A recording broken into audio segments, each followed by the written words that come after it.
Hello friends, स्वागत है आपका मेरे YouTube channel mama's tricks and tips में। मैं हूं मीनाक्षी।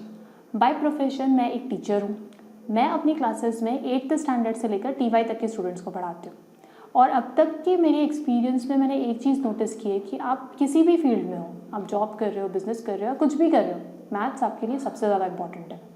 वहीं एक चीज़ ये भी है कि स्टूडेंट को इस सब्जेक्ट से सबसे ज़्यादा डर लगता है, मैथ्स फोबिया। अगर आपने नाम सुना होगा, डिक्शनरी का एक वर्ड है जिसका मतलब होता है मैथ्स का डर। अगर मैं किसी भी स्टूडेंट को पूछ लूँ ना कि आपका सबसे टफेस्ट सब्जेक्ट कौन सा है, मैथ्स। अब ये प्रॉब्लम क्यों हो रही है? क्योंकि मैथ्स का जो फाउंडेशन है, बेस है, बेसिक्स है, वो बचपन से स्ट्रॉन्ग नहीं बनाए गए। हम सोचते हैं कि बच्चा प्लस माइनस कर लेता है, मल्टीप्लिकेशन कर लेता है, मतलब मैथ्स हो गया। पर जैसे जैसे स्टैंडर्ड बढ़ता है वैसे वैसे मैथ्स का लेवल भी बढ़ता है और बच्चे किसी चीज़ में अटक जाते हैं, कंसेप्ट क्लियर नहीं होता या उनको बेसिक्स याद नहीं आता है और उसके बाद शुरू हो जाता है मैथ्स फोबिया। तो अब हम एज अ पेरेंट्स क्या कर सकते हैं? क्योंकि पेरेंट्स होते हैं सबसे पहले टीचर, तो हमारा फ़र्ज़ है कि हम अपने बच्चे की इस सब्जेक्ट में किस तरह से हेल्प करें। तो आइए जानते हैं कुछ टिप्स कि हम अपने बच्चे की मैथ्स को कैसे स्ट्रॉन्ग बना सकते हैं।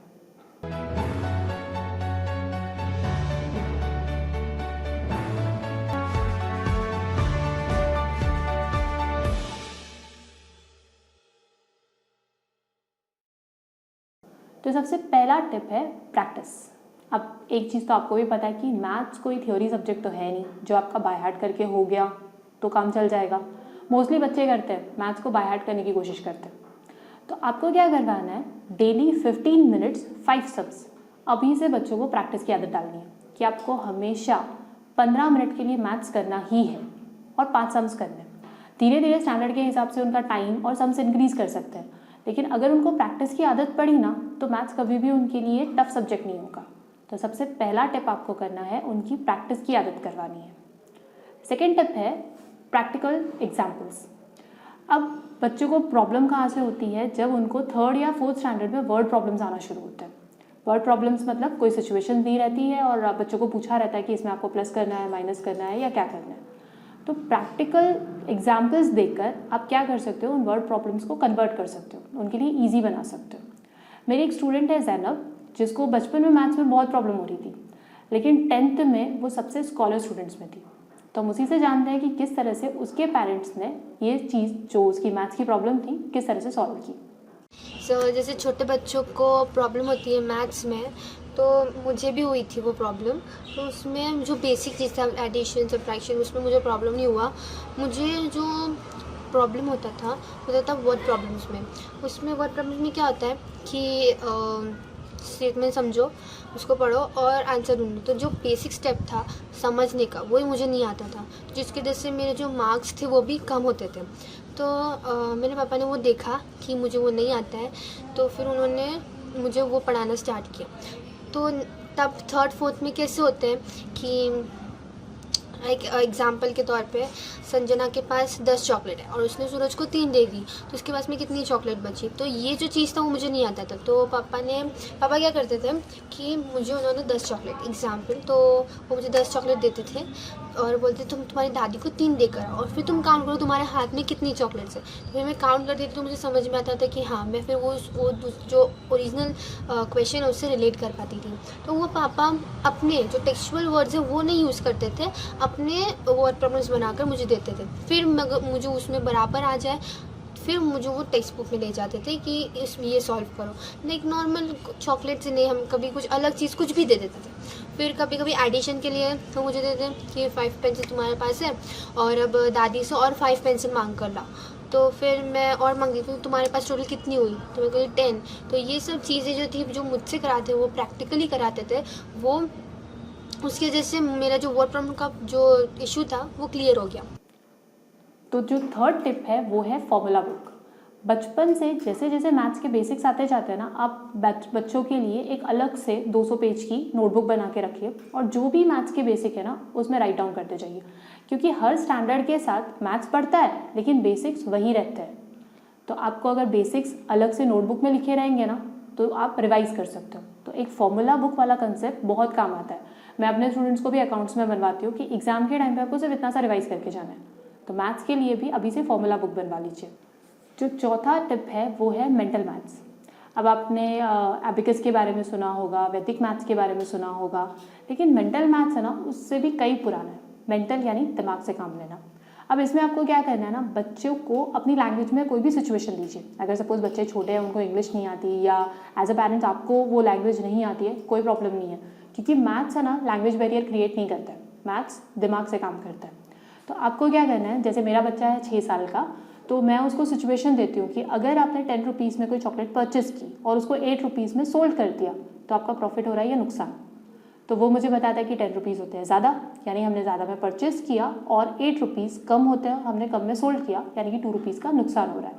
तो ऐसे ही टाइप के सम्स है ना, बच्चों को पूछिए, ताकि वो लोग उस सिचुएशंस को अडॉप्ट कर सके कि उनको एक्चुअली क्या करना है उस चीज़ में। क्योंकि वर्ड प्रॉब्लम का जो डर है ना, वो यहीं से निकलता है। वर्ड प्रॉब्लम में इसी तरह के सम्स पूछे जाते हैं।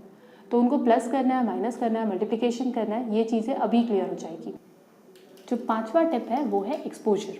एक्सपोजर यानी मैथ्स को हम क्या करते हैं, किताबों में क्या लिखा है, क्लासरूम में टीचर ने क्या सिखाया, बस उतना ही मैथ्स है।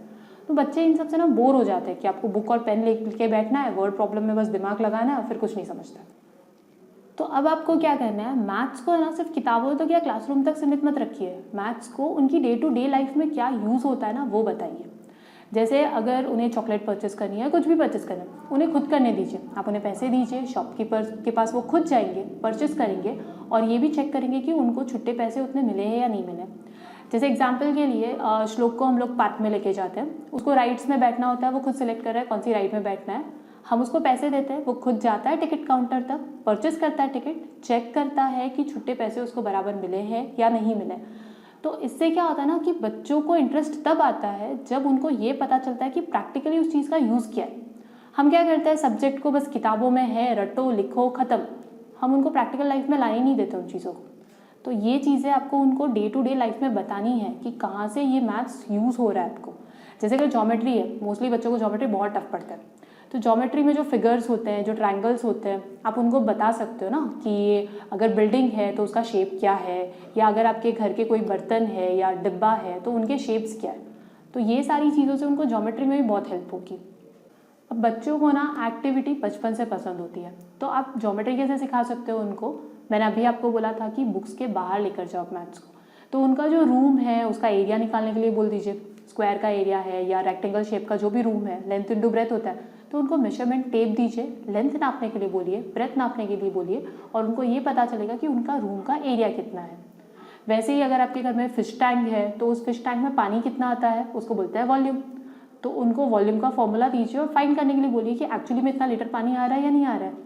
तो मैथ्स को आप किताबों से बाहर लेकर जाइए, एक्टिविटी में कन्वर्ट कीजिए। अब जो हमारा लास्ट टिप है वो है उनके जो मार्क्स आते हैं ना उस पर नज़र रखिए, काउंट ऑफ अ मार्क्स। हम भले ही बोलते हैं कि single sheet of a paper can't decide our child's future, लेकिन एक बात बताऊं, आपको और बच्चों को बहुत फ़र्क पड़ता है मार्क्स से। आपने कभी भी सुना होगा कि जो भी स्टूडेंट फर्स्ट रैंक आता है ना, वो हमेशा फर्स्ट सेकंड रैंक पे ही रहता है। क्यों? क्योंकि उसके मार्क्स अच्छे आते हैं और उसको पढ़ने में अच्छा लगता है। तो जब भी आपके बच्चे के मार्क्स में थोड़ा सा भी इंप्रूवमेंट होना मैथ्स में, तो उसको अप्रिशिएट कीजिए, उसको बोलिए कि आपने बहुत अच्छा किया है, आपकी मैथ्स सुधर रही है। तो इससे बच्चों को और अच्छा लगता है। तो ये हो गए मैथ्स के कुछ टिप्स जो आप छोटे बच्चों पे यानी प्राइमरी सेक्शंस के बच्चों पे यूज़ कर सकते हैं। अब बड़े बच्चों की मैथ्स की जो दिक्कतें होती है ना वो अलग होती है। तो हम नेक्स्ट वीडियो में देखेंगे कि 8th 9th और 10th स्टैंडर्ड के बच्चों को जो मैथ्स में प्रॉब्लम होती है वो किस तरह से सॉल्व कर सकते हैं। और उसके अलावा मैं एक और वीडियो बनाने वाली हूँ मैथ्स के बेसिक्स का। 8th 9th स्टैंडर्ड में ना प्लस माइनस का बहुत मिस्टेक होता है। जब वो डबल डिजिट नंबर्स आते हैं ना, 2 माइनस है 2 प्लस है, तो वैसा ही एक और वीडियो लेकर आऊँगी मैं बेसिक मैथ्स का। आपको मेरा ये वीडियो कैसा लगा प्लीज़ मुझे कमेंट बॉक्स में ज़रूर लिख के बताइए। अगर वीडियो पसंद आए तो लाइक और शेयर ज़रूर कर दीजिएगा। Thank you.